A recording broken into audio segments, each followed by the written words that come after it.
समस्त छात्र छात्राओं को ऑनलाइन क्लास में स्वागत है।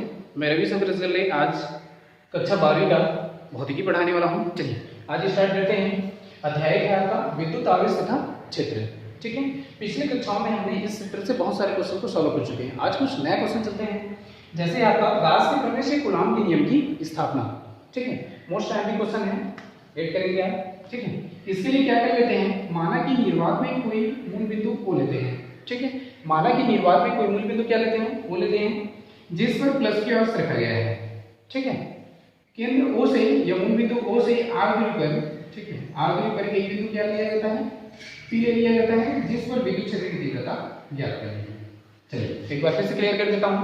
माना कि निर्वात में कोई मूल बिंदु O है जिस पर प्लस की औसत रखा गया है, O से R दूरी पर एक बिंदु P है जिस पर विद्युत क्षेत्र की तीव्रता ज्ञात करनी है। निर्वात करने का मतलब ये है जहां सिर्फ वायु ना हो। ठीक है, चलिए एक बार फिर से क्लियर कर देता हूं। माना कि निर्वात में कोई मूल बिंदु O है जिस पर प्लस की औसत रखा गया है, O से R दूरी पर एक बिंदु P है जिस पर विद्युत क्षेत्र की तीव्रता ज्ञात करनी है। ठीक है, अब क्या कर देते हैं, O को केंद्र मान लेते हैं और R को त्रिज्या मान लेते हैं। ठीक है, ठीक है, O को केंद्र और R को त्रिज्या मानकर क्या कर दिया जाता है, एक गोला खींचा जाता है जो बिंदु P से होकर जाता है। ठीक है, O को केंद्र और R को त्रिज्या मानकर एक गोला खींचा जाता है जो बिंदु P से होकर जाता है। चलिए ठीक है, अब इस P बिंदु पर, ठीक है, ds अल्पांश दूरी की कल्पना करते हैं। अब इस P बिंदु पर क्या कर देते हैं, ds, ठीक है, ये आपका ds है। ठीक है, अब इस P बिंदु पर ds अल्पांश दूरी की कल्पना करते हैं जिस पर बनने वाला कोण कितना होता है, 0 अंश होता है। चलिए एक बार थ्योरी क्लियर कर देता हूं, फिर गणित की ओर चलते हैं। माना कि निर्वात में कोई मूल बिंदु O है जिस पर प्लस की औसत रखा गया है, O से R दूरी पर एक बिंदु P है जिस पर विद्युत क्षेत्र की तीव्रता ज्ञात करनी है।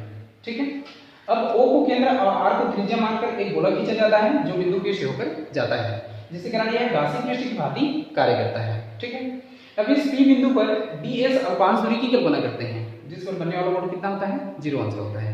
ठीक है, अब ठीक है, अब क्या है, अतः कर सकते हैं, अतः ds से गुजरने वाला, ठीक है, अतः ds से गुजरने वाला विद्युत फ्लक्स, संपूर्ण विद्युत फ्लक्स, ds से गुजरने वाला संपूर्ण विद्युत फ्लक्स,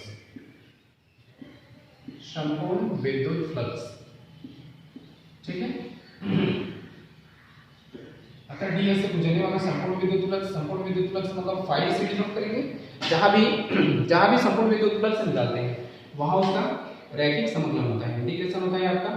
ठीक है, ये हो जाएगा सूत्र आपका ADS, और इस पर बनने वाला कोण थीटा है तो cos थीटा लेते हैं। ठीक है, cos थीटा लेते हैं, बनने वाला कोण 0 है तो डायरेक्टली आप 0 भी ले सकते हैं, कोई दिक्कत नहीं है। ये हो जाएगा आपका ADS और ये हो जाएगा आपका cos 0।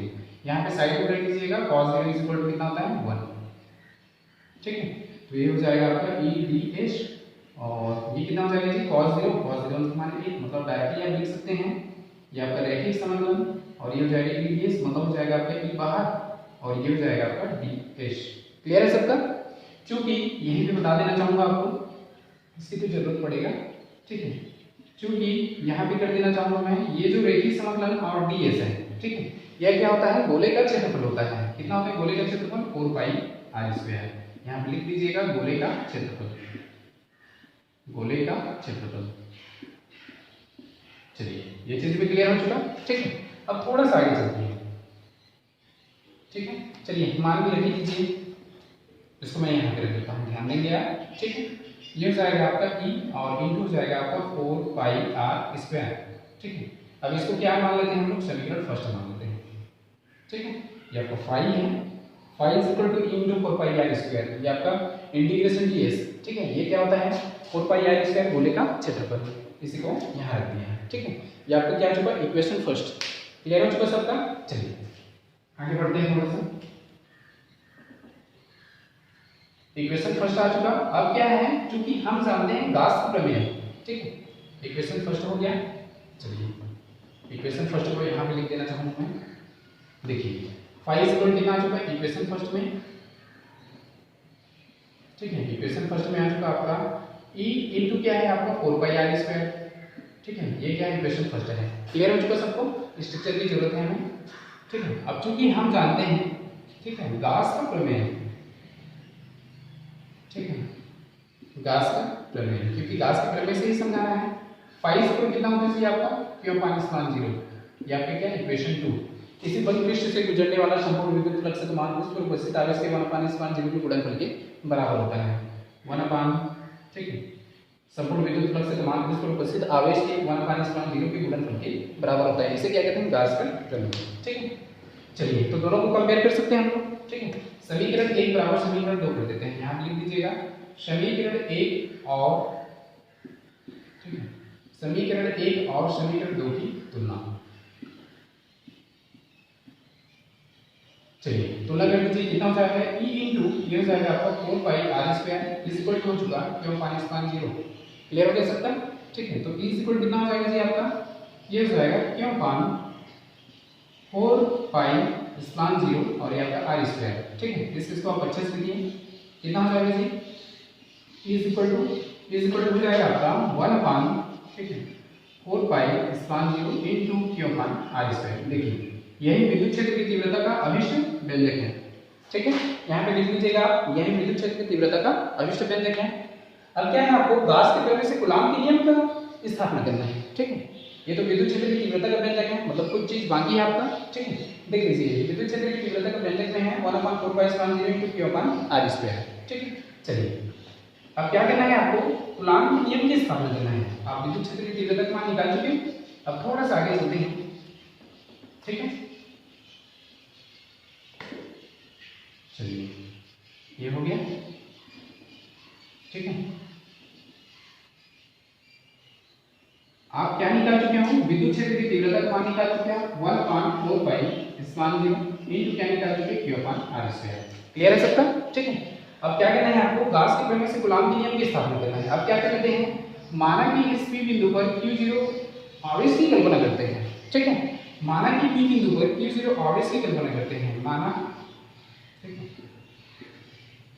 माना कि P बिंदु पर, ठीक है, माना कि P बिंदु पर, ठीक है, Q0 आवेश की कल्पना करते हैं, Q0 आवेश की कल्पना करते हैं,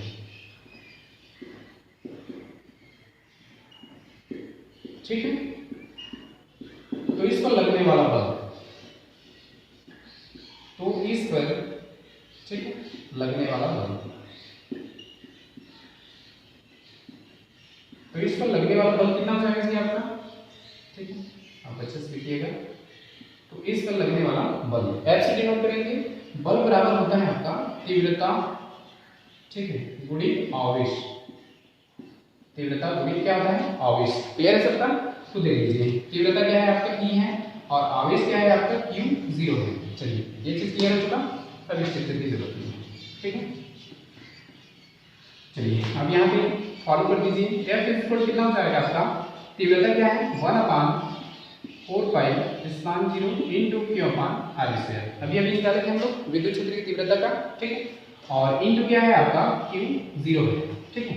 इसको अच्छे से लिख लीजिए आप, F इज इक्वल हो जाएगा 1 upon 4 pi small 0 into Q0 upon r square. अब आपको पता है इसे को हम लोग क्या मान सकते हैं, कांस्टेंट, ठीक है। यहाँ पर कितना होना चाहिए, K is equal to directly कर दीजिए 1 upon 4 pi small 0 1 upon 4 pi small 0 is equal to K मान लेते हैं। यह एक नियतांक है, इसका मान कितना होता है 9 × 10⁹, ठीक है। यह नियतांक है, नियतांक है, ठीक है। तो F इज इक्वल टू मैं एक स्टेप और कर देता हूँ K, और ये वैल्यू Q0 अपान हो जाएगा आपका आर स्क्वायर, ठीक है। अब इसको, ठीक है, आप डायरेक्टली कर सकते हैं F अनुक्रमानुपाती Q0 अपान हो जाएगा आर स्क्वायर। क्लियर हो सबका, देख लीजिए कूलाम के नियम क्या है, ठीक है। इन्हीं भी दो बिंदु आवेशों के बीच लगने वाला बल आवेशों के गुणनफल के अनुक्रमानुपाती तथा बीच की दूरी के वर्ग के व्युत्क्रमानुपाती होती है। तो वही तो नियम है आपका, आवेशों के गुणनफल के अनुक्रमानुपाती हो चुका और बीच की दूरी के वर्ग के व्युत्क्रमानुपाती हो चुका, ठीक है। इसे कहते हैं कूलाम का नियम। तो इस प्रकार से गास के प्रमेय से कूलाम के नियम की स्थापना किया जाता है, ठीक है। ठीक है, तो आज क्लास यहीं रखते हैं, कल आगे बढ़ते हैं। आज क्लास के लिए सभी को धन्यवाद।